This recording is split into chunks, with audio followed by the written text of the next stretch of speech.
Aartistii jaalatamaa fi beekamaa kan ta'e aartist Yoosan Geetaahuun wallee haaraadhaan dhufee jira.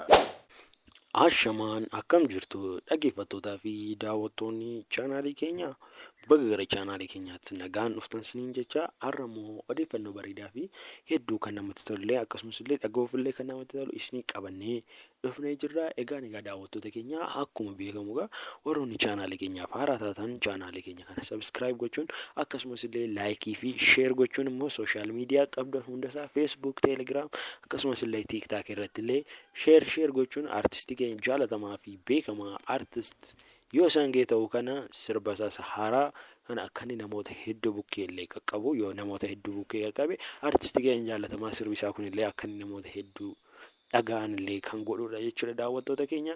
Egaa daawwattoota keenya gara odeeffannoo har'a qabannee dhufnetti isin haa dabarsu. Egaa akkuma beekamu daawwattoota keenya aartistii jaalatamaa fi beekamaa kan ta'e aartist Yoosan Geetaahuun kanaan dura uummata Oromoo bukkeetti jaalatamummaa fi beekamtii hedduu kan qabudha jechuudha. Aartistiin kun keessumaayyuu sirba afaan Oromoo keessaa sirba viiyuu guddaa argatellee sadii obsaa kan jedhullee kan Yoosan Geetaahuun kan ta'edha jechuudha. Gara viiyuu miliyoona 50 akkas waan akkasii godhateera.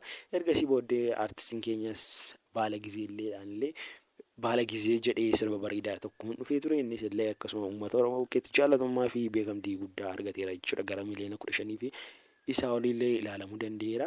Ergasiis dheengadda kana aartistiin keenya kun Joomaree kan jedhu aadaa Wallaggaadhaan immoo dhufee ture jechuudha.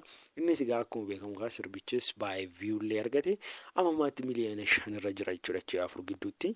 Egaa daawwattoota keenya aartistiin jaalatamaan kun sirbisaallee hedduu kan namatti toluu fi akkasumas illee akkaataan itti hojjetamullee yeedaloonsaa walaloonsaa hundisaallee wal simee bareedee kan bahudha jechuudha daawwattoota keenya. Egaa aartistiin keenya kun amma immoo gara warra Jimmaa deemna jechaa jira. Gara warra Jimmaa deemnee immoo sirba bareedaasaa aadaa Jimmaadhaan baafna jechaa jira jechuudha daawwattoota keenya.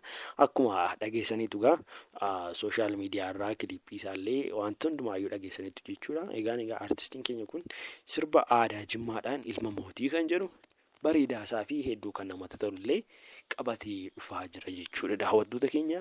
Mee akkamittiin simatu siniin jecha warroonni aartistiin keenya kun akka inni dafee dhufu barbaadanillee koomentii jalatti lakkoofsa tokko barreessaa siniin jira. Egaa daawwattoota keenya aartistiin keenya kun sirbisaa mata dureen isaa inni faaru kun ilma mootii kan jedhuu fi sirba aadaa Jimmaa bareedaa fi hedduu kan nama ajaa'ibudha jechuudha daawwattoota keenya. Egaa aartistii keenya kanaanii dafii kottu jennaanii. Egaa daawwattoota keenya aartistiin kun yoo maal irratti dhufaa isirratti dhufaa fi akkamiin immoo dhufa yoo jettan aartistiin keenya kun akkuma beekamu yuutuubii mataa isaatii illee banatee kan hin qabnedha jechuudha.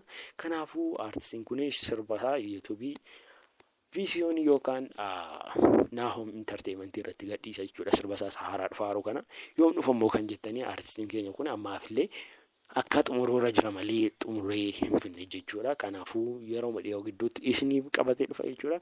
Egaa aartistii keenya kanaaf laayikii fi sheer gochuun illee odeeffannoo kana namoota hedduu bukkeen akka aartistiin keenya kun sirba isaa bareedaa kanallee gaafa inni gadhiisu namoota hedduu argatuuf jechuudha. Egaa daawwattoota keenya odeeffannoon keenya irraa immoo kana ture.